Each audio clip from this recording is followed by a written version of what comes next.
contrary to many opinions, ang opinion ng maraming tao ganito. Kung anong nakikita, yun daw ang reality. Sabi mo sa katabi mo, not necessarily. Alam niyo po ba, ang hindi nakikita, yun ang mas mahalaga. The unseen defines the seen. Not the other way around. Sabi ng iba, to see is to believe. Bago ka maniwala, makita mo muna. Sa spiritual things, kay Lord, baliktad po yun. To believe is to see. Bakit ako may microphone ngayon na nakikita natin? Kasi may taong inventor na pinorsi niya. Ibig sabihin, nag-isip siya. Dapat magkaroon ng amplification ang buhay ng nagsasalita. So gagawa ako ng microphone. Hindi pa nag-i-exist dati ang microphone. Nag-i-exist sa kanyang imagination. Nag-i-exist sa kanyang mind. Pinangarap niya, in-envision niya. Hindi pa nakikita. Hindi pa buo yung microphone. And then ginamit niya yung spare parts ng microphone to piece together yung isang microphone today.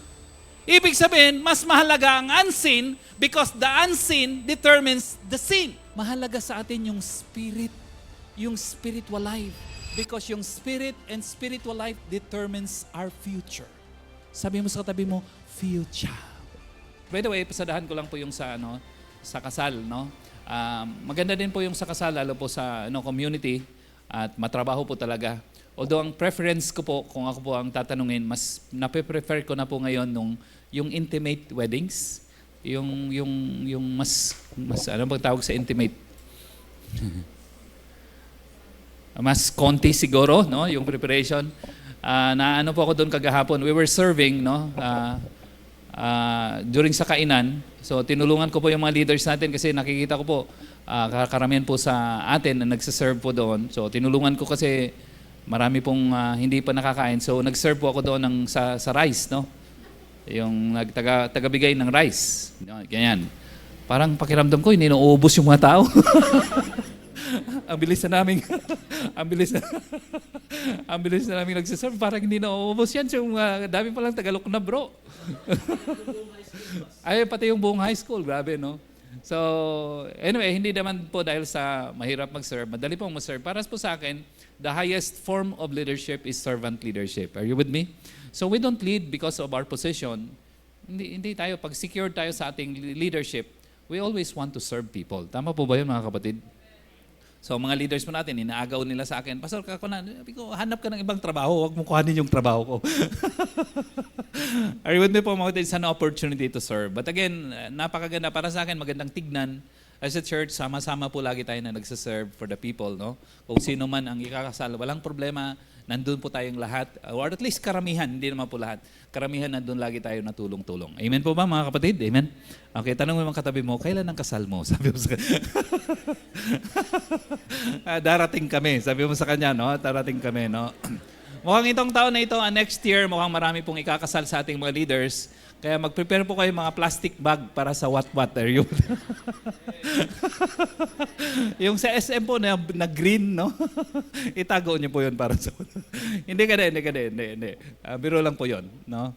Pero may katotohanan po na marami sa mga leaders po natin are scheduled to na. Are you... Okay lang po, magkwento ako? Okay, sige po, lang parantayin si Lord muna sa lahat ng mga bagay na ito.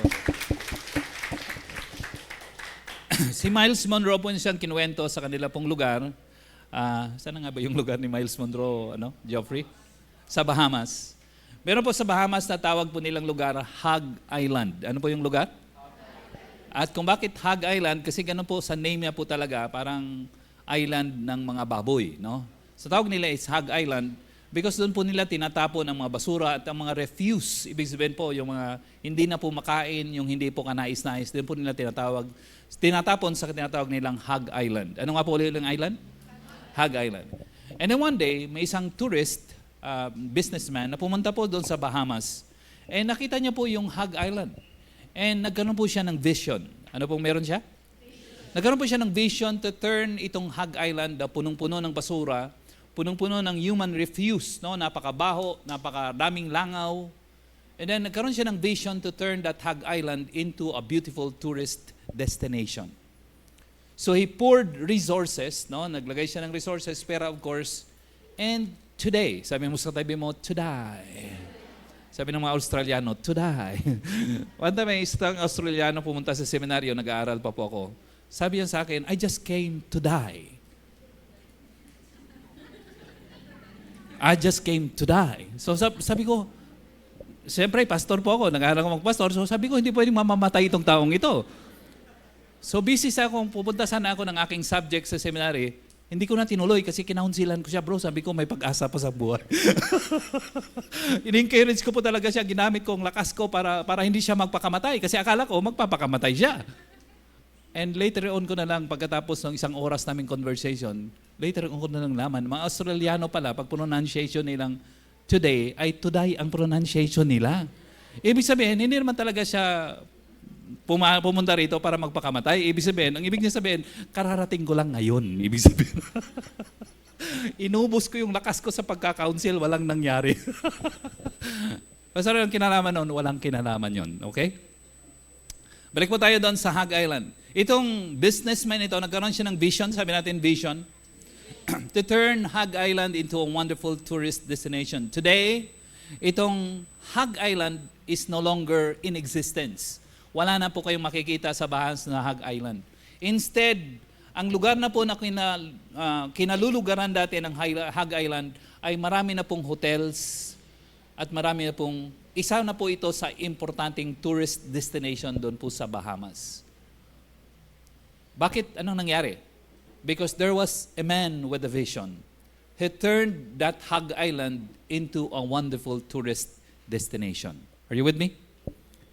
Are you with me? I pray today na magkaroon po tayo ng vision to turn our very life. Yung buhay po natin, karamihan po sa atin, ako din po kasama, dati-rati ang tingin ko sa buhay ko ay walang pag-asa. No? Napakababa ng aking self-esteem. O wala po akong pangarap para sa aking sarili. Of course, si Lord may pangarap sa aking sarili, may vision po siya. And then, I encountered Him in my life. At nung na-encounter ko si Lord sa akin pong buhay, binuksan niya po ang aking mga mata at nagkaroon po ako ng vision para sa aking buhay. Dati na si Lord may mabuting vision sa aking buhay, pero ako wala pa akong vision sa aking buhay. But when I encountered the Lord, He turned my life and opened my life and my eyes, spiritual eyes, of course. And He allowed me to see a vision for my life. Are you with me? Are you with me? Marami po sa atin, kamukha ka po dati, wala po tayong pangarap sa ating spiritual life. Wala tayong malinaw na vision para sa ating buhay. I hope and I pray today, magkaroon po tayo ng malinaw na vision for our life. Kasi ang Lord, may vision siya para sa ating buhay. Are you with me? Are you with me? Sabi po ni Miles Monroe, napakarami daw po na talents and potentials ang nakatago sa sementeryo. Ang sementeryo daw po ang pinaka-richest place in the world. At kung bakit richest place in the world? Because there were many songs that ought to be written. There were many poems that ought to be written. Pero nandun po sa sementeryo, marami sanang mga magagaling na writers, magagaling na basketballista, magagaling na artista, pero hindi nila ginamit ang kanilang katalinuhan na binagay ng Diyos. And as a result, dinala po nila sa kanilang grave at kamatayan. I hope and I pray na today God will open our eyes, our spiritual eyes, and see a vision for ourselves. Na meron pala si Lord na vision para sa ating buhay. Gusto niya tayong gamitin to the fullest. Are you with me? Are you with me? And I hope and I pray na mangyari po yon sa bawat isa sa atin. Okay po ba yan mga kapatid? Before we proceed, let's pray together. Father, we thank you, Lord, and we are privileged to be your children. Lord, we pray that today you will speak to us, O God, individually and as church. And we pray, Lord, that you will open our spiritual eyes so that we see the vision that you have for our lives. Alam po namin, Lord, na magbuti ang plano niyo po para sa aming buhay. Sapagkat sinabi niyo po sa inyong word, for I know, sabi niyo po, for I know the plans I have for you, plans to prosper you, and not to harm you, plans to give you hope and a future. Alam po namin, Lord, na may vision kayo sa aming buhay. Ang problema lang, Lord, wala kaming vision o hindi po namin nakikita ang vision niyo, Lord, for our lives and for our future. But Lord, today, would you unveil our eyes and open our spiritual eyes so that we would see the vision that you have in store for our lives. And then we will walk and we will live out that very vision, Lord, para sa aming buhay. At the end of our life, kung kailan nyo man kami kukuhanin, Panginoon, at kung kailan man matatapos ang aming buhay, Lord, we pray that we have maximized our life and our talent, our spiritual gifts, Lord, all for the service of your kingdom, for the glory of your name. Speak, God, Holy Spirit. We welcome you, Lord, sa aming kalagitnaan. Speak because your people are willing to hear and live out, Lord, whatever you have in store for us today. Be glorified and be honored because you alone deserve all the glory and honor and praise. This is our prayer in Christ's name and for His sake. Amen and amen. Sige po, palakpan po natin si Lord. Ang title po ng ating message ay nakalagay sa Manila paper. Nakalagay po doon. Basahin po natin. Spiritual growth, 1, 2, 3, go. Spiritual growth is key to maximizing our potentials. Ang paglago pala pa natin is spiritual, yun po yung susi para makita natin at ma-maximize yung ating potentials. Are you with me? Okay. Punta na po tayo sa first point. Number 1. Basahin po natin. 1, 2, 3, go. There are levels. Come on, read with me. There are levels to our spiritual maturity o kaya spiritual journey. Lagi ko pong nababanggit yung tatlo. Pero yung nga po, nire-review ko, of course, dagdagan na natin ng pang-isa kasi I'll be explaining later on. Sa 1 John chapter 2, verse 12 to 14, may tatlo, actually 4 na levels doon na binanggit po sa Bible. Sabi po doon, I write to you, their children. By the way po, ang unang level is unbelief. Ano po ang unang level? Ang tao wala pa siyang relasyon kay Lord, hindi pa siya nagtitiwala kay Lord, hindi niya pa binuksan ang kanyang puso para si Lord i-welcome sa kanyang buhay at sa kanyang puso. Ang tawag po sa stage na yon, that's the very first stage, at ang tawag sa stage na yon is unbelief. Ang tao hindi pa niya kinilala si Lord, hindi pa pinapasok si Lord sa kanyang buhay. Ang tawag po noon is unbelief. Ano pong stage na yan? Unbelief. So pangalawang stage po is that naniwala na siya kay Lord, ipinanganak siya kay Lord. Ang tawag ng iba doon is born again experience. Ang tawag noon is asking the Lord to come into your life, your Lord and Savior. He has become a believer. So ang tawag noon ay child of God o kaya children, no? By the way, may mamayang konti, hinati po natin yung stage na yan into infant and child. Ano po yung dalawang stage? Infant, yung kapapanganak pa lang, yung batang kapapanganak pa lang, no? Iyak ng iyak, gatas lang ang kinakain. And then yung child, lumaki-laki na ng konti. Are you with me? Siguro yung kasing laki na ni Oron at kasing gupit ni Oron. Are you? Yung may may tusok na pag nahulog po yung butike, patay. Hindi ka. Hindi naman. So child po, infant and then child. And then pangatlo po is doon po sa I think verse 13. Sabi niya doon, young men. Sabi natin, young men. Anong kalagay po? I write to you, fathers, because you have known him from the beginning. I write to you, young men. Sabi natin, young men and young women. So, ibig sabihin po, pinanganak, dati unbelief, and then nakakilala kay Lord, born again experience, infant, and then sliced child. And then pangatlo po, lumaki siya, nagiging young person na siya, kamukha ni Joffrey. Are you with me? Are you with me? Magandang, hindi niyo po kilala si Joffrey, magandang lalaki po ito, matangkad, tall, dark, and handsome. Siya po yung nag-ooperate ng ating camera. So, yun po. And then, after that, sabi po doon, fathers, o kaya mothers. Anong last? Fathers. So, in summary, yung 4 na levels of spiritual growth and maturity is number 1 is unbelief. Sabi natin, unbelief. O kaya unbeliever stage, pagkatapos nakakilala kay Lord, that's infant. And then, after that, yung child level, children level, no? Yung pangalawa, children level. Pangatlo is young men or young women. And panglima, the highest ay father o kaya mother. Are you with me? Are you with me? Okay. So, pwedeng enumerate natin yung unbelief, no? Kasi importante ito para sa pagpasa nyo ng exam. Okay. Ano yung first stage? Unbelief. And then, infant. Pangalawa, child o kaya children. Pangatlo, young men and young women. Pangapat, fathers and mothers. One more time. Unbelief and infant. Pangalawa, children. Pangatlo, young men and young women. Panglima, pangapat, fathers and mothers. Sabi mo sa tabi mo, ang galing mo. Sige po, palakman pa natin ang iyong katabi.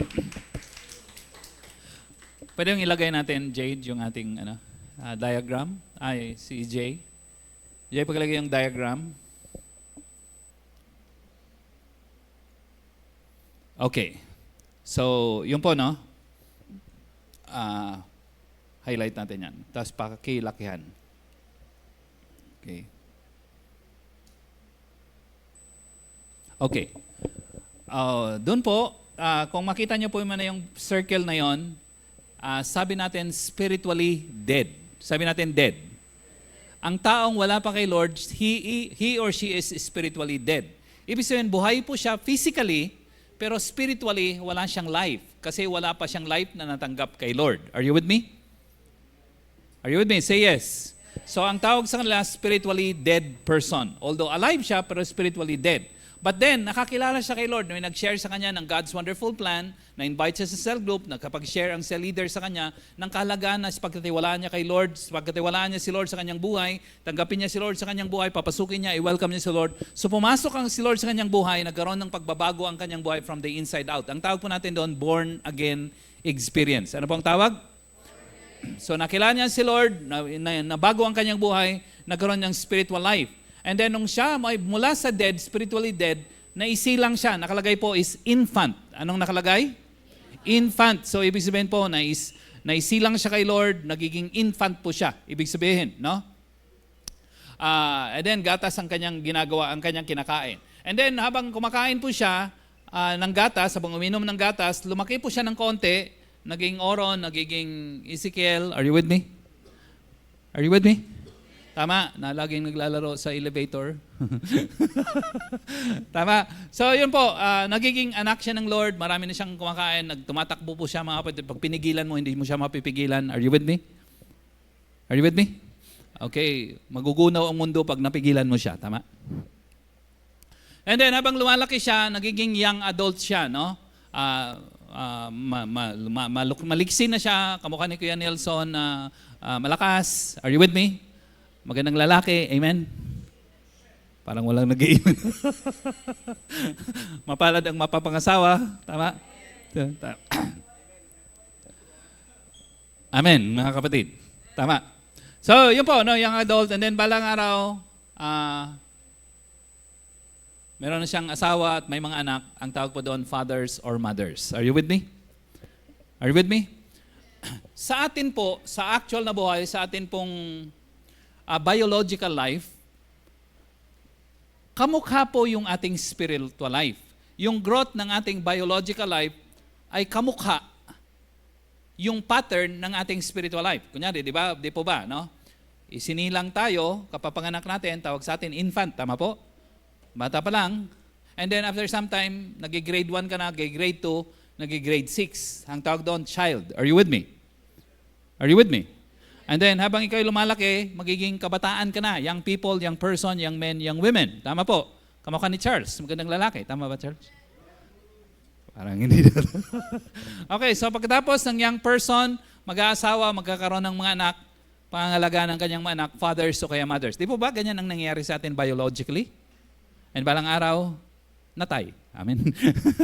Nalpas. Amen? Awanan. Are you with me? Tama. So ganun po yung ating biological life. Yung ating biological, yung cycle ng ating biological life, echoes o kaya similar din po sa cycle ng ating spiritual life. Tama po? Dati wala tayong relasyon kay Lord, ibig sabihin spiritually dead. And then one day, nagkaroon po tayo ng relasyon kay Lord, siguro na-invite sa cell group, nakashare, invite sa church, naintindihan natin ang kahalaga na si Lord, paghariin sa ating buhay, i-welcome sa ating buhay, tinanggap natin siya as Lord and Savior, and then we have a born-again experience. Ibig si Lord, pumasok sa ating buhay, siya naghari sa ating buhay, binago niya tayo from the inside out. Sabi natin, inside out. And nung binago tayo ni Lord, nagkaroon ng born-again experience, na isilang tayo spiritually. Nagiging infant po tayo. Bagong silang. And then kakainom natin ng gatas. Are you with me? Kakakain po natin ng gatas at kakainom po natin ng tinapay.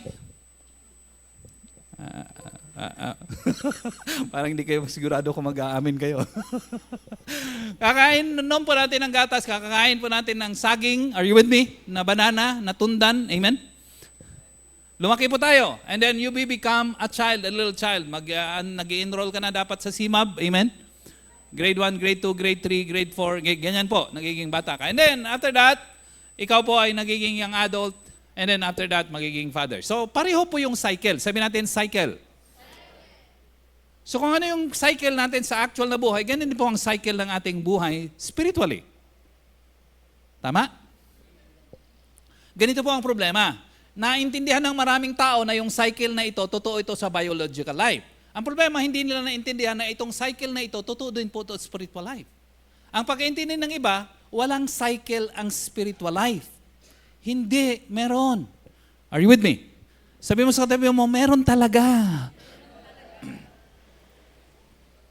So, i-translate ko siya sa ating actual na ministry para makita nyo kung anong ginagawa natin. May mga trainings tayong ginagawa to assist you for you to grow sa inyong spiritual life. Are you with me? Are you with me? EJ, pakipalitan nga. Yung EGR po is actually cell group po yan, no? Nagkamali lang po, malamang ako sa aking instruction, no? Okay, so yung infant, pumupunta ka ng cell group. Sino sa inyo umate ng cell group? Pakitaas po ng kilay. Okay, halos lahat po. Yung iba po ay, siguro hindi pa, puntahan niyo po kasi ang cell group, yun po yung, parang pag isinilang ka, di ba, nasa hospital ang nanay, no? Tama po? Nasa hospital, pinanganak, no? Nanganak, I should say. Nanganak po siya ng kanyang anak, and then iuwi siya ng bahay. Bakit siya inuwi sa bahay? Sabi mo sa tabi mo, bakit nga ba? So, kasi hindi pwedeng mga nurse lang ang mag-aalaga sa kanya. Hindi pwedeng si Dr. Ritos. Are you with me? Hindi pwedeng si doktor mag-aalaga sa kanya. Tama po ba mga kapatid? Dapat yung nanay, yung tatay, yung mga kuya. Tama po ba? Tama, hindi dapat madapuan ng lamok. Are you with me? Tama, inuwi siya ng bahay para alagaan. So sa atin din po, spiritual life, pagkatapos ang tao makakilala kay Lord, kunyari umatin siya ng cell, kung maintindihan niya po si Lord, and then tanggapin niya si Lord, pagarihin niya si Lord, pagkatapos siyang maisilang, dapat ang una niyang puntahan, cell group. Are you with me? Are you with me? Okay. Pastor, di ba pupunta dapat sa church? Huli na lang po yun. Ang pinaka-importanting puntahan talaga, cell group. So mas mahalaga ang cell group kaysa sa pag-attend ng Sunday celebration. Tama po ba mga kapatid? Alam niyo po kung bakit? Tanungin niyo kung bakit. Bakit po? Kasi kung dito po kagad a-attend yung taong isinilang spiritual, hindi po siya maaalagaan. Una, hindi ko siya kilala. Tama po ba? Are you with me? At karamihan sa atin, hindi din siya kilala. So kung punta siya sa cell group, syempre, automatically may nag-invite sa kanyang kaibigan. Tama po? Tama?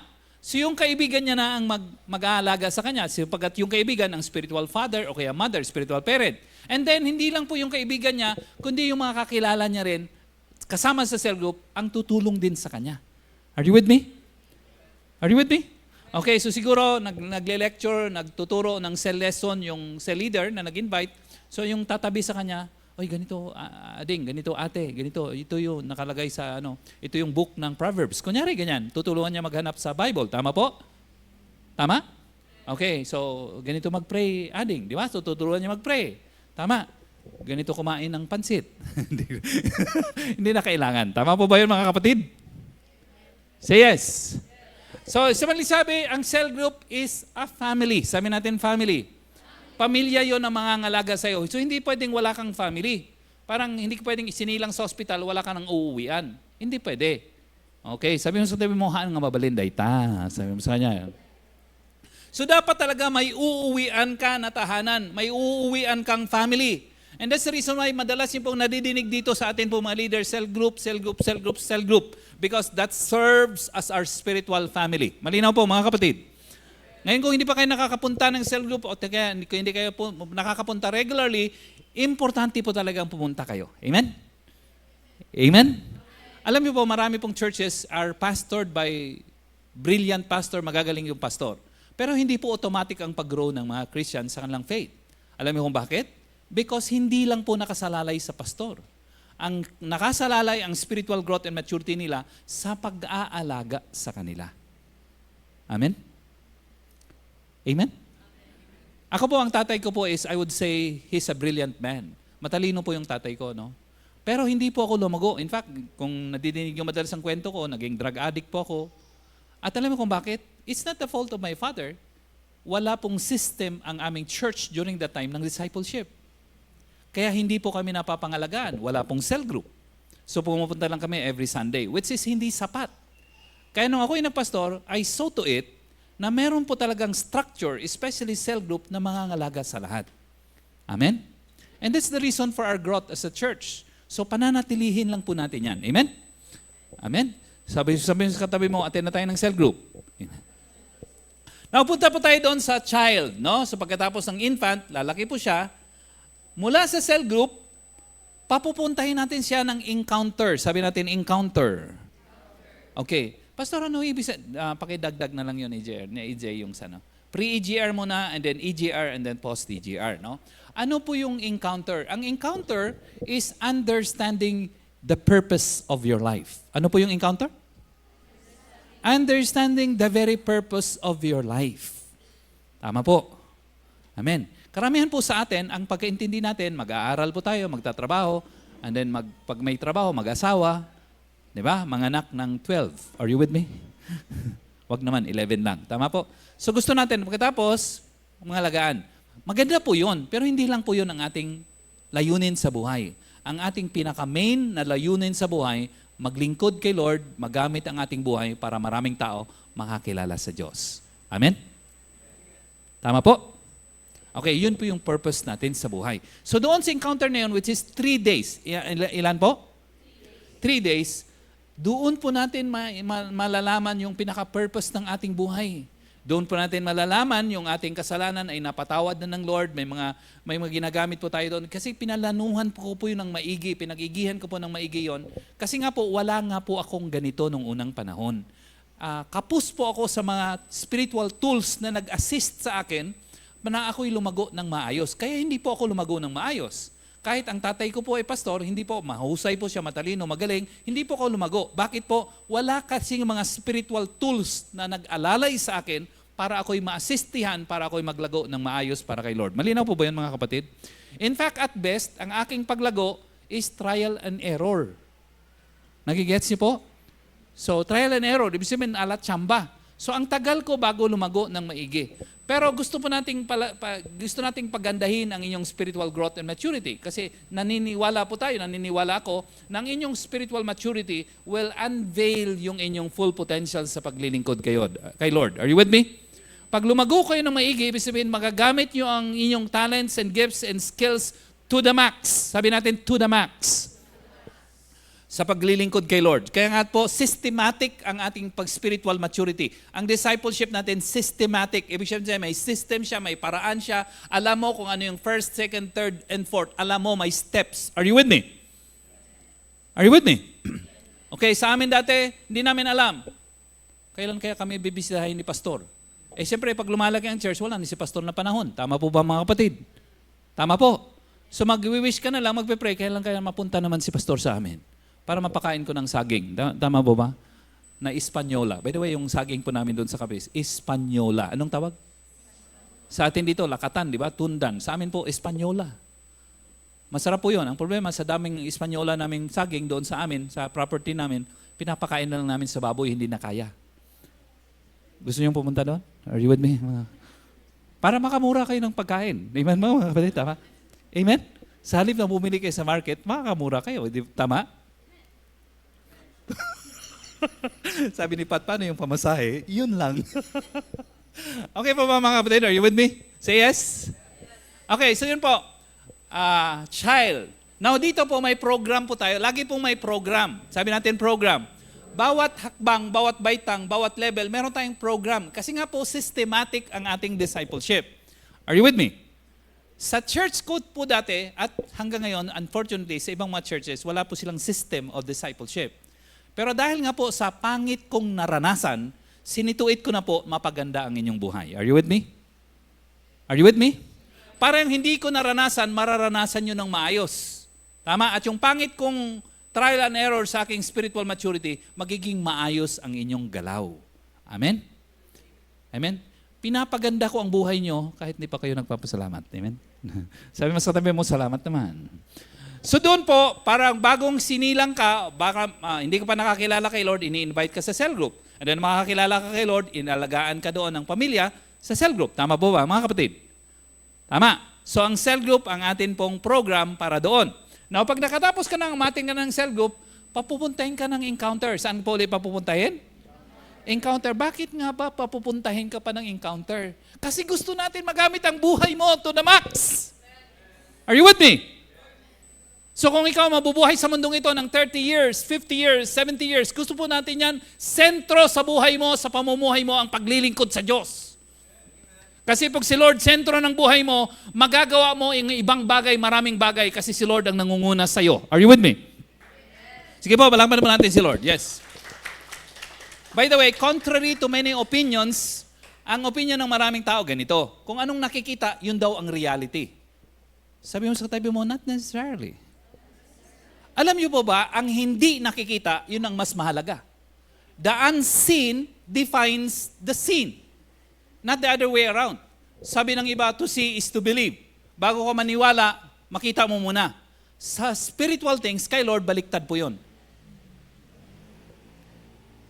To believe is to see.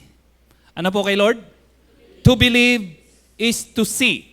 Bakit ako may microphone ngayon na nakikita natin? Kasi may taong inventor na pinorsi niya. Ibig sabihin, nag-isip siya. Dapat magkaroon ng amplification ang buhay ng nagsasalita. So gagawa ako ng microphone. Hindi pa nag-i-exist dati ang microphone. Are you with me? Nag-i-exist sa kanyang imagination. Nag-i-exist sa kanyang mind. Pinangarap niya, in-envision niya. Hindi pa nakikita, hindi pa buo yung microphone. And then ginamit niya yung spare parts ng microphone to piece together yung isang microphone today. Ibig sabihin, mas mahalaga ang unseen because the unseen determines the seen. Are you with me? Dati-rate, ang mundo, wala pong mundo. Are you with me? Sabi po ng Bible, and the earth is without form and it is void. Wala pong nag-exist. Sabi ni Lord, let there be earth. Nagkaroon ng earth. At yung earth, sabi niya, let there be animals that will inhabit the earth. At nagkaroon ng animals. Sabi niya, let there be heavens. At nagkaroon ng heavens. And let there be birds that should fly on the heavens. At nagkaroon po ng birds. Ibig sabihin, wala dati, but God created nothing out of something. Nothing from something from nothing. Are you with me? Buti lang nandiyan si Ma'am Karen hanggang ngayon. Amen po mga kapatid. Amen. Amen. Mula noon hanggang ngayon, pag nakakalimutan ako si Ma'am Karen, laging to the rescue. Amen. Ang tawag doon, teamwork. Amen. Okay lang kayo, mga kapatid? Anong mas mahalaga? Seen or unseen? Unseen. Sa isipan ng tao, ang nakikita, kung ano nakikita. Para sa maraming tao, ang hindi nakikita, hindi daw totoo. Mali, mali, mali, mali, mali. Gets? Kaya di ba sa atin, sa tatlong bahagi ng tao, spirit, soul, and body. Ano po yung tatlong bahagi ng tao? Spirit, soul, and body. Yung body ang nakikita, katawan natin. Tama? Ang soul at saka yung spirit, hindi. Pero ang pinakahalaga, yung spirit. Tama po? Nag-pray ka muna. Seek first the kingdom of God. Tama po? Unseen. Sabi natin unseen. Nag-pray ka man ng lakas kay Lord. Bipalakasin ka ni Lord. And then, gagalaw ka ngayon dahil sa kalakasan na binigay ng Lord. Kaya excited ka mag-worship. Are you with me? Excited ka pumasok. Amen. Excited ka magtrabaho. Amen.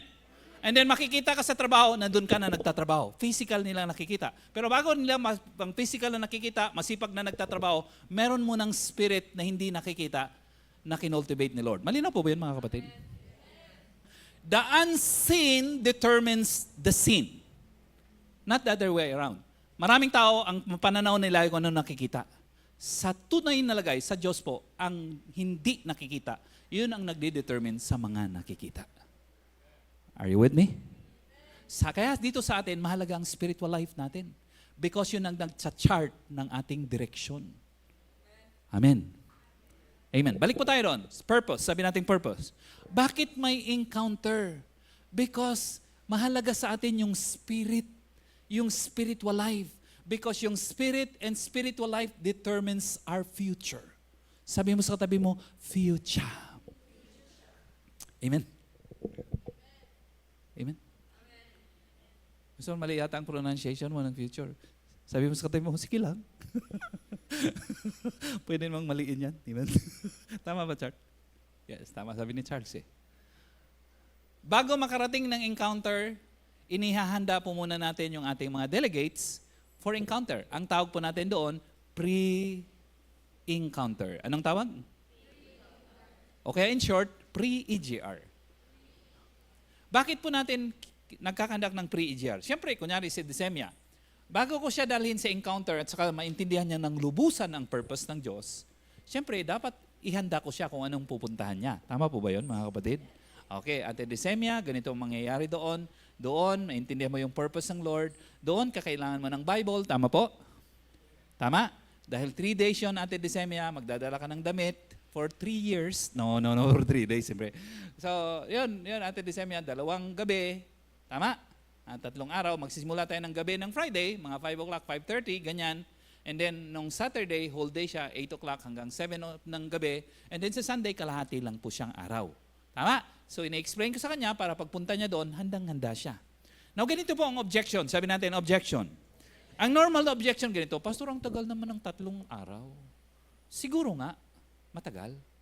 Pero kung hindi mo maintindihan ang purpose mo, paikot-ikot ang buhay mo and you will be missing so much in your life. Unlike if you understand your purpose, you will be razor sharp.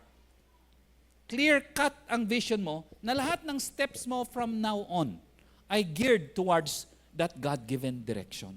Wala kang nasasayang sa buhay. Alam niyo po ako, 10 years po ako nag-backslide and pinagsisihan ko po talaga ng husto yan. Sabi ko kay Lord, nung ako'y nakapanumbalik kay Lord, sabi niya, pwede ba? Siyempre, Bisaya ako. Tama po ba mga kapatid? Amen? Sabi ko, Lord, pwede ba na hindi na ako magbabackslide habang buhay? Sa English, habang buhay. Are you with me?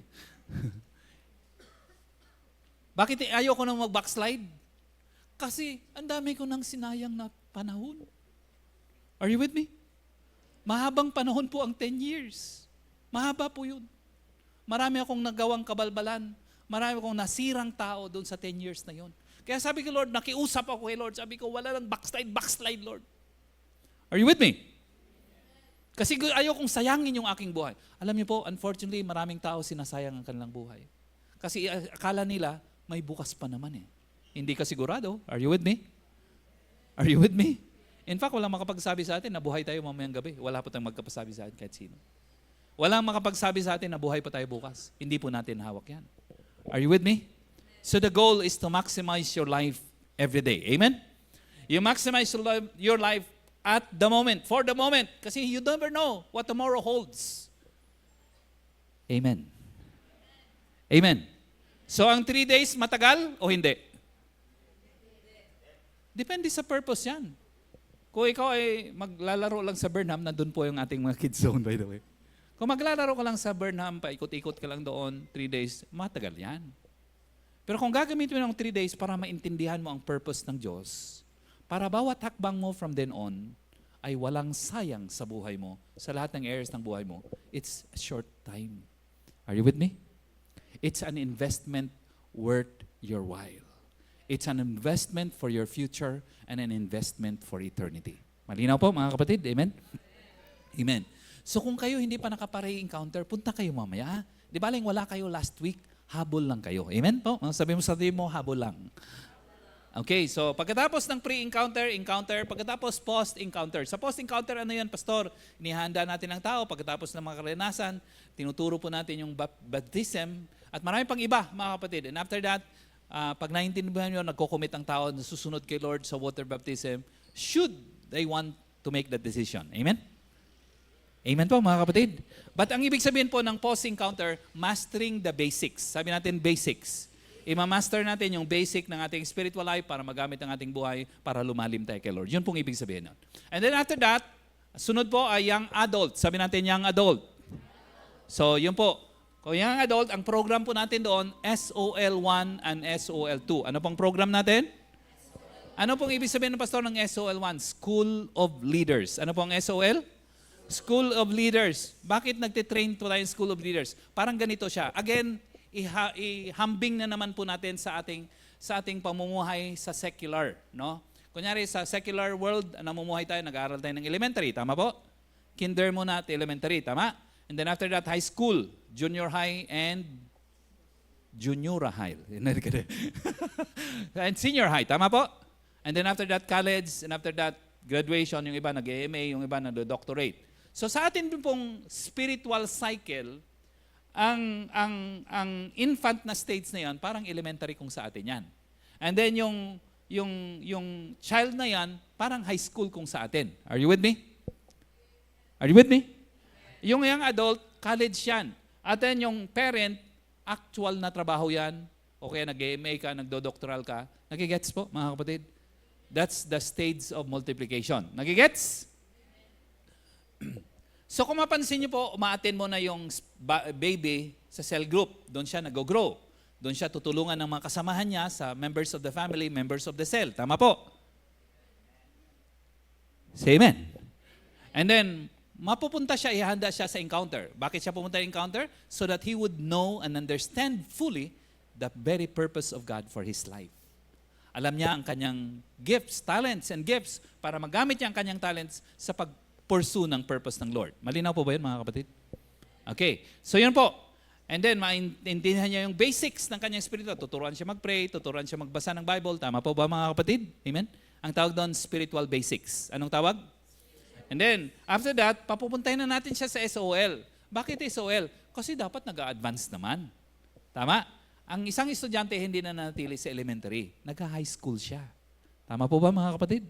At nagka-college siya. Bakit? Kasi habang marami kang pinag-aralan, mas gaganda ang iyong kinabukasan. Sabi mo sa tabi mo, future. Bakit tayo nagbabayad ng napakalaking pagbabayad sa elementary and high school? Para magkaroon ka magandang kinabukasan. Amen. Bakit ka magkaroon ng kinabukasan? Kasi mahanganak ka balang araw, magiging parent ka balang araw, and you want the best for your children. Are you with me? Amen. Tama? That's the reason why. Pinaghahanda natin ang future. Nagigets? Okay. Pastor, pagkatapos ng SOL1 and SOL2, anong next? SOL3. Ano yung next? Kasi pang parent yun eh. Dito sa atin, nagde-disciple po tayo, no? Parang ganon. So, kunyari ako, may 12 main disciples sa mga dito. So, dinidisciple ko sila every week. Tinuturuan ko para lalong lumago ang kanilang potential. Amen po, mga kapatid? Amen? Amen? Amen. So, ganun po ang discipleship. Tinutulungan mo yung tao para ma-fulfill ang kanyang potential. So, yun po, tinutulungan natin ang bawat isa na ma-disciple. So, i-disciple siyang maigi, and then tuturuan din siyang mag-disciple ng iba. Tama? Because kung anong natanggap natin, dapat ipasa natin sa iba. Kasi pag hindi natin ipinasa sa iba yung natanggap natin, ibig sabihin hindi natin naintindihan yung ating natanggap. Tama po ba yun, mga kapatid? Tama? Meron silang kasabihan, you give what you have. Ano daw po yun? Makabigay ka lang daw po yung meron ka. Pero bakit yung iba meron sila, hindi nila binibigay? Hindi nila naintindihan ang purpose ng meron sila. Nagigets? Are you with me? Kunyari, natanggap natin ang kaligtasan kay Lord. Bakit natin natanggap ang kaligtasan kay Lord? Hindi lang para tayo iligtas ni Lord sa kapahamakan at pupunta sa langit, sa halip ng impyerno, kundi gagamitin din tayo ni Lord para magbahagi din sa mga taong hindi pa nakakilala kay Lord, para hindi sila pumunta sa impyerno at pumunta sila sa halip sa langit. Malinaw po ba yun, mga kapatid? Ang tawag yan, purpose. So pag naintindihan mo yun, hindi mo pwedeng hindi ibahagi sa iba. Sabi mo sa tabi mo, hindi pwede. Hindi talaga pwede. Kaya dito sa atin, lahat po tayo gumagalaw. Tama po ba yan, mga kapatid? Kung ano man ang level mo, gagalaw ka. Kunyari, ang kaya mong gawin, mag-invite ka talaga. Are you with me? Are you with me? Dito sa atin, kung anong meron ka, gusto nating magamit ka agad yan kay Lord. Kasi habang ginagamit mo, mag-i-increase yan. Tama po ba, mga kapatid? Ako dati, taga-repair lang ako ng CR. Yun lang ang kaya ko eh. Katagalan, na master ko ng pagre-repair ng CR, inutusan ako ng pastor ko, mag-repair ka naman ng comfort room. Amen? Magwalis ka naman sa church. So, ganun po, nag-i-increase siya hatang katagalan. Nung una, madali lang. Pero katagalan, dumarami na yung, and today, ako na isang artista. Amen? Parang si Palito. Amen? Artista pala yun. Yung ano pala yung, ano yung role ni Panchito? No? Di ba, may actor, tapos ano, kontrabida. Pero artista. Amen? Okay lang kayo? Pastor, corny ka. Yun na nga po, mga kapatid. Patawarin nyo na. Amen? Tao lang. Malinaw na po sa atin yung ating cycle of ministry. Amen po, mga kapatid. Amen. So kung makita niyo po, ganyan lang ginagawa natin. Pastor, pag nagiging parent, anong gagawin nila? Continuous training sa training, sa parents. Amen? Amen? Pag natuto na yung leaders natin mag-disciple, magpaparami lang sila ng disciples. Tama po? And then may konti, may training na naman para sa mga parents, sa mga cell leaders. Tama po? Continuous yung training, walang katapusan. Bakit walang katapusan ng training, Pastor? Kasi gusto nating ma-maximize ang ating buhay habang nabubuhay tayo sa paglilingkod kay Lord. Amen? Malinaw po ba yan, mga kapatid? Sige po, palaman pa natin si Lord. Number 2. Okay, number 2 na po ako. Jay, number 2 na ako. Okay. Di ba, number 1 kanina, there are levels of spiritual maturity. Tama po? 4 levels to be exact. So number 2, basahin po natin. 1, 2, 3, go. 1 has to go through these different levels to grow and maximize their potentials. So yung ating na-craft, sabi natin craft, yung system po natin ng discipleship, system natin ng spiritual maturity, ulitin ko po wala kami niyan sa church namin. Kaya nasira ang buhay ko kasi wala kaming ganyan. Kaya ako'y naniniwala na dapat ang simbahan merong ganyan para ma-preserve ang buhay ng bawat believer. Malinaw po ba yan, mga kapatid? Okay. So dapat hindi natin sa titignan, sa aming church, sa Visayas, sa Capiz, walang ganyan. Pastor, pinapahirapan mo lang kami. I hope na ang tingin natin hindi pa papahirap. I hope ang tingin natin pagmamaximize ng ating potentials. Because it is. Amen po, mga kapatid? Amen? Amen? Alam niyo po ba, the more you learn, the more you understand God's purpose, the more nagagamitin ka ng Diyos. Amen? Tama. Kung hindi mo naintindihan ang purpose ng Lord, hindi ka masyadong gagamitin. Mahal ka ng Lord, pero hindi ka niya gagamitin. Kasi hindi mo naintindihan. Pero pag naintindihan mo, Lord, malalim ka kay Lord, the more nagagamitin ka ng Lord. Amen? Kaya dito sa atin, normal po to. May mga estudyante pa lang, bata pa lang, cell leader na, magagaling na sila. Parent na sila, spiritual parent na sila, pero bata pa lang sila. And that's good. Tama po ba mga kapatid? Yun po ang pangarap natin. Bata pa lang nagagamit ng kay Lord para habang sila'y tumatagal, patuloy lang silang gamitin ni Lord. Tama po ba yun, mga kapatid? Is that a good philosophy? Of course. Sabi mo sa tabi mo, of course. Kaya dito sa atin, kahit may mga edad dito sa atin, mga elders natin, kamukha ni na Ma'am Karen, di ba? Ni Ma'am Remy, di ba? May edad na sila ng konti. Amen po, mga kapatid. Amen? Konti lang. Amen. Hindi nyo ako sinasamahan. Amen. Pero grabe pa rin ang paglilingkod nila kay Lord. Amen? No? Alam niyo po, si Ma'am Karen napakalaga sa buhay kaya. No? At sa church natin, malamang kung wala si Ma'am Karen sa Calvary, malamang hindi ako nagtuloy-tuloy dito. No? Malamang Ma'am Karen, ganyan. No? Are you with me? Amen? Hindi lang nandun si Ma'am Karen noon, kundi hanggang ngayon nandito pa rin. Amen po, mga kapatid. Yun ang tunay na leader. Amen. Palapan natin si Lord. Yes. So dapat mag-go through tayo sa levels na ito. Tama po ba, mga kapatid? So kunyari, nasaan kayo? Di ba? Identify nyo, nasaan akong level? Infant. So dapat ganitong gagawin ko, mag-pre-EDR ako, mag-EDR. Di ba? Dapat ganun identify mo kung nasaan ka, and then ituloy mo. Sabi mo sa tabi mo, tuloy. Tama. Kung na-stuck ko, kung nakatigil ka, ay tuloy mo uli. Tama po ba, mga kapatid? Bakit mo itutuloy? Kasi hindi lang ito para sa iyo, para din ito sa iba. Are you with me? Okay. Hebrews chapter 5 verse 12, basahin po natin. In fact, wow, wala na akong oras. Bilis. Mabilis yung relo nyo dyan, Jade. Pwede kong palitan natin yung relo nyo? Mukhang mali yung relo nyo dyan no? Tiyagaan lang po na. Please bear with me. Amen po, mga kapatid. Amen. Okay, basahin natin. Hebrews chapter 5 verse 12. In fact, come on, read with me. 1, 2, 3, go. In fact, though by this time you ought to be teachers, you need someone to teach you the elementary truths of God's word all over again. You need milk, not solid food. So sabi ni Apostle Paul, dapat at this time, may timetable. Sabi natin timetable. Si Apostle Paul, dapat ganitong panahon na ito, dapat nagagamit ka na ni Lord. Dapat nakagraduate ka na ng SL1, SL2 para kasama na kita na nagli-lead ng mga tao kasi parami sila. Nahihirapan ako, nauubusan ako ng buhok. Amen po, mga kapatid. Amen. At nagkakaroon ako ng heart attack. Amen po mga kapatid. So kailangan ko kayo. Amen? Tama? Tama po?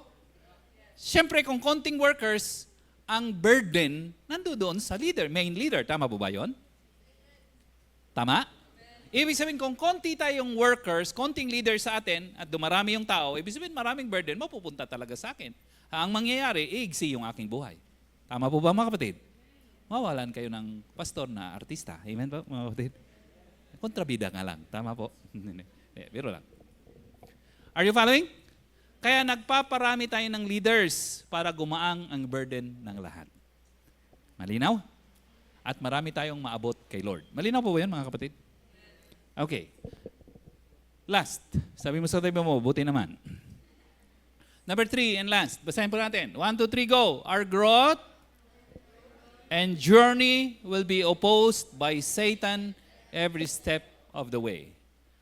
Alam niyo po, ang tanging hindi natutuwa na tayo ay nag-grow at namamaximize ang ating buhay, ang tanging hindi natutuwa si Satanas.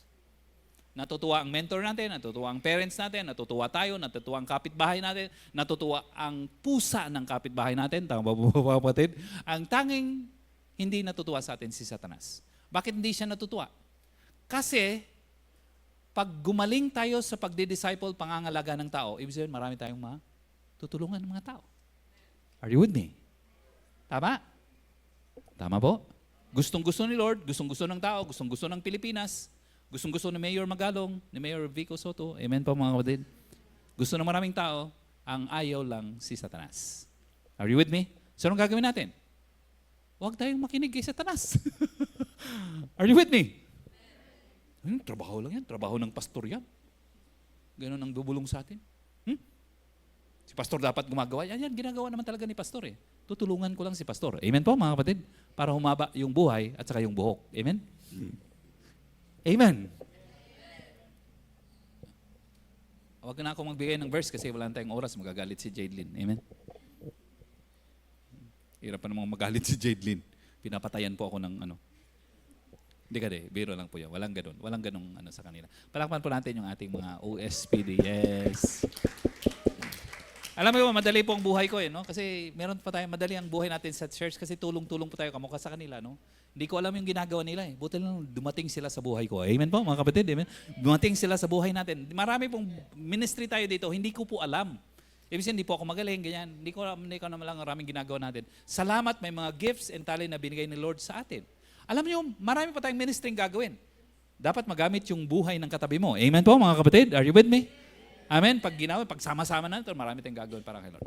Magkwento lang po. 1990, anong taon? 1990. Tapos na ako magkwento lang ako, tapos end na po ito.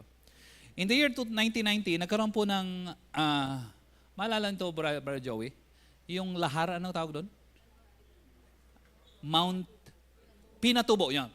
Sumabog po yung Mount Pinatubo. At nung sumabog ang Mount Pinatubo, sa English, Mount Pinatubes, no. sabi ni Lara. Natatawa ako sa pag-iling ni Saria. Talaga. Tama naman po. Tama. Tama siya, mali po ako. Sumabog po ang Mount Pinatubo at nung sumabog po ang Mount Pinatubo, ang aking pong pastor, during that time, kakahirang ko lang po na youth pastor doon sa Tondo, Manila.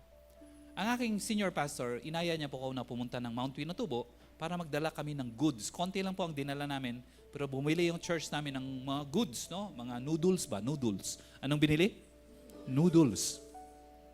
At mga yung dilatang sardinas, ganyan, at pinamigay po namin doon. So anyway, pumunta po ako. At nung nakita po namin, nagulat po ako. Kasi yung Catholic Church na malaki, di ba? Cathedral Catholic Church. Ang natitira na lang yung cross. Sabi ko, grabe. Ibig sabihin, ganito kalaki yung tinambak ng ash. Are you with me? Di ba malaki yung Catholic Church, tapos yung cross niya nandun pa sa taas? Yung cross na lang yung nakikita namin. Yung ganun, yung cross na lang na. Sabi ko, pambihirang patis. Hindi ko sinabi. Anyway, na-amaze po talaga ako, na-surprise ako doon sa 1990 po yun. Yung katabi mo, hindi pa sinisilang. Amen po. Amen? Kasalukuyan palang sinisilang yung nanay. Hindi naman po. So na-amaze po ako doon sa nakita ko. And then, of course, nag-tour kami. Yung konti naming dala, dinistribute namin sa mga tao doon. Sa ilang mga tao, of course, kasi konti lang. Then pinag-pray po namin yung lugar. And then, meron po isang Korean missionary na nagmi-minister na po doon sa Pampanga, sa Mount Pinatubo area, na nag-welcome sa amin at nagkwento po siya. At ikwento ko po sa inyo ang kanyang ikinwento. Okay lang? Are you with me? Mahaba yun. Mga 1 weeks. Amen? Isaglit lang. Sabi niya po, doon daw po sa kanilang lugar, meron daw pong mag-asawa. Anong meron? At yung mag-asawa na yun, meron pong 4 na anak. Ang lalaki nagtatrabaho po sa Saudi Arabia. Saan po nagtatrabaho? Saudi Arabia. And so pumunta sa Saudi Arabia, napapadala ng pera. One day, yung asawang babae, nangaliwa. Alam niyo po nangaliwa? Mukhang hindi niyo alam. Naging unfaithful. Sumama po siya sa kapitbahay. Ibig sabihin po, nakiipon at nagtanan po sila. Ibig sabihin sa ibang lugar. So iniwan niya po yung 4 na anak nila at yung panganay sa 4 na anak ay yung po nag-aalaga sa 3 niyang kapatid. Are you with me? During that time, sinusulatan na ng kapitbahay yung lalaki. Bro, sabi niya, umuwi ka na at yung asawa mo nagloloko na. Mukhang may iba ng So, ibig sabihin, concern yung kapitbahay, so sinulatan yung lalaki. So, nagpaplano yung lalaki na umuwi. And then, bigla na lang dumating po yung Mount Pinatubo eruption. So, during that time, nung nag-erupt yung Mount Pinatubo, sa kapitbahay po nila may 2 ilog na napagitnaan po sila. Of course, hindi naman ganun kataas ang kanilang location. Pagitnaan silang malaking ilog, according doon sa Korean missionary na nagkwento. And then, nung umulan, are you with me? Umulan ng malakas, naanod po yung mga lahar. Nagigets po? Naanod yung lahar doon po sa malaking ilog. So, during that time, tumaas po ng bigla yung tubig. At yung tinitirahan po nung 4 na magkakapatid, maliit lang naman pong barong-barong, ay unti-unti na pong inabot ng tubig. So yung 4 na magkakapatid na ito, ay umakyat na raw po ng bubong para sila ay maligtas doon sa tubig. So umakyat sila ng bubong kasi hindi nila alam kung anong gagawin nila, malakas ang ulan. And then doon po sila nag-aantay ng rescue. Ang problema of course sa lahat ng mga tao during that time ay busy din sa pagligtas ng kanilang sarili. Tama po ba mga kapatid? So walang tumutulong sa kanya. Buti na lang, sabi mo sa tabi mo, buti na lang. Buti na lang dumating po yung tatay mula sa Saudi Arabia. At the height ng baha na yon, dumating po yung tatay. At nung pagdating niya ng ganun, tinapon niya yung kanyang bag sa gilid kasi nakita niya yung mga anak niya nandun na sa taas ng bubong. So ang ginawa niya po, dali-dali po siyang kinross niya yung malakas na tubig, malalim na tubig, malalim na ilog, at kinross niya para iligtas yung kanyang mga anak na 4. So of course, inuna niya po muna yung pinaka-bunso. Sa English ay buns. Are you with me? And then nilagay niya po doon. Of course, mahirap, matagal at kinross niya ganoon kasi malakas yung tubig po. Mainit pa kasi may halong lahar. And then mailagay niya po doon sa safe ground. Sabi natin safe ground. Inilagay niya po doon. And then pagkatapos naman, dala niya na naman yung pangalawa sa bunso. No, dinlagay niya naman. And then, siyempre matagal, malayo at mahirap. And then, 2. And then, pangatlo, yung second, ibig sabihin, pangatlo, gano'n naman, kinarga niya naman unti-unti. At nung nandoon na po siya sa kalagitnaan ng malawak na ilog, tumaas po yung tubig at mukhang unti-unti nang aanurin yung panganay na nandun sa taas ng bubong. Are you following? Are you following? Nalulungkot po siya na hindi niya kayang abutin ng bigla yung panganay kasi nga nasa gitna siya at saka hindi niya kayang dala-2 bata kasi malakas ang tubig. Nalulungkot siya na malapit ng anurin yung kanyang panganay. Ang higit na kinalungkot niya daw po, ayon sa Korean missionary, is that nung tumingin siya sa 2 anak niyang ligtas, ini-expect niya na yung 2 anak niyang ligtas ay mag-cheer sa kanya. Mag-ano daw po? Mag-cheer, tay, daddy, kaya mo yan. Sige, kahit pagod ka, daddy, sige, kaya malapit na. Nag-i-expect siya na i-cheer siya ng 2 niyang anak. Alam niyo kung anong nangyayari? Hindi yun ang kanyang nakita. Ang nakita niya paglingon doon sa safer ground, yung dalawang bata na ligtas, naglalaro ng bonfire. Anong nilalaro? Siguro nakita ng puspro pagkatapos nagsindi ng papel at naglalaro sila doon. Ang saya ng dalawang bata. Alam niyo po, nalungkot ng gusto yung tatay. On one hand, yung kanyang panganay ay naaanod at tiyak na mamamatay. Helpless siya, nandun sa kalagitnaan ng malaking ilog na hindi niya kayang abutin yung unti-unting inaanod na kanyang panganay na anak. Ang higit na nagpalungkot sa kanya ay yung dalawang anak na ligtas na at wala nang panganib na mamatay. Hindi nila tinitignan yung kuya na inaanod unti-unti. At hindi nila ina-encourage yung tatay na magpatuloy na iligtas yung anak. Lumakas. Ang salip, ang tinitignan niya po ay kung paano sila maglaro ng bonfire. Are you with me? Ganito ang sinabi ng Korean missionary that broke my heart.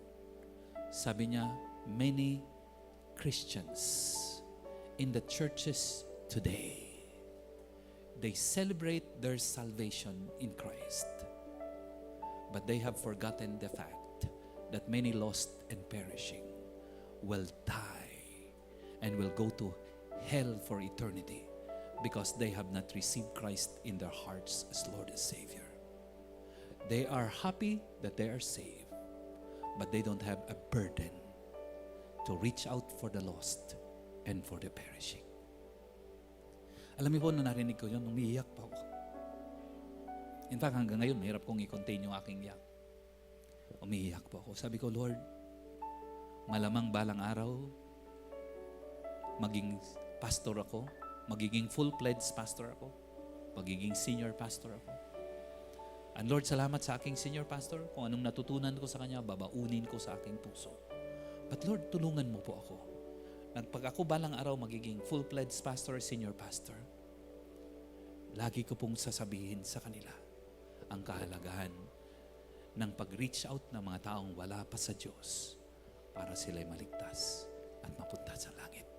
Amen po mga kapatid. Also, higit sa lahat, lagi kong i-remind sa mga taong ligtas and are already on the safer ground, not only to rejoice. Yes, they have to rejoice, but they have to cheer up yung mga taong nagliligtas na mga tao. They have to pray for the lost and the perishing. And they will to use whatever their gifts and talents, all of their gifts and talents, to bring about salvation of people who are perishing from eternal damnation and hell forever and ever. Amen po ba mga kapatid? Amen? Amen? Yun po ang dahilan kung bakit meron tayong vision na ganyan. Amen. Hindi po tayo napupunta sa church para lang mag-church. Hindi po yun ang purpose. Tayo po ay nagcha-church every Sunday so that we can bring the lost to Jesus. Amen. Iyon ang main. Ang pangalawang main, para matrain yung ating sarili, para magiging effective workers tayo, prayer warriors, invitation, mag-invite, inviters, soul winners, cell group leaders, para ang ating buhay magamit, talino magamit sa pagligtas ng mga taong wala pa sa Diyos. Namamatay espiritual at walang pupuntahan kundi impyerno panghabang buhay. Iyon po ang dahilan kung bakit meron tayong ganyang program, cycle for our ministry. Amen? Amen. Pastor, sige po, palakpan po natin si Lord. Pastor, ano ang gagawin ko?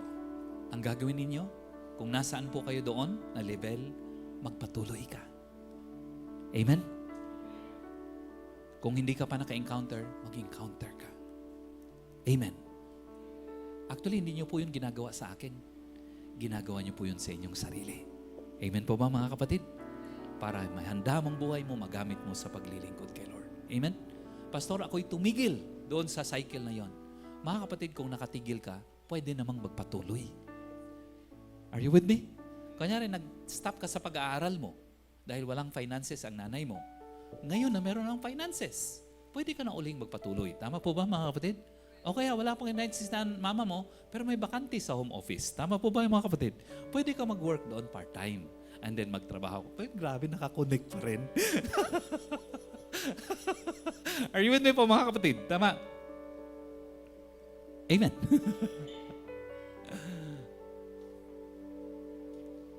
Kami, tayong mga leaders, marami po sa amin dito ay yung parents na po, spiritual. Ang lagi ko pong pinanalangin, Lord, gamitin mo pa ako sa ibang mga tao. Are you with me? Are you with me? Lord, bigyan niyo pa ako ng lalo pang galing para gumaling ako sa pagdi-disciple pa. Tama po ba mga kapatid? Para yung disciple ko ngayon na magaling na, lalo pang gagaling. Are you with me? Amen.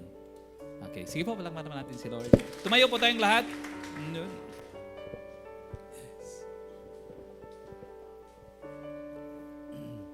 Today, makakako tayo kay Lord. Lord, maaring na-stuck po ako sa aking spiritual cycle. Maaring natigil po ako, but today, Lord, naintindihan ko na ang layunin, ang purpose kung bakit pala nagpapatuloy. So beginning today, I will continue my spiritual journey. Tama po ba yun mga kapatid? Amen? Amen?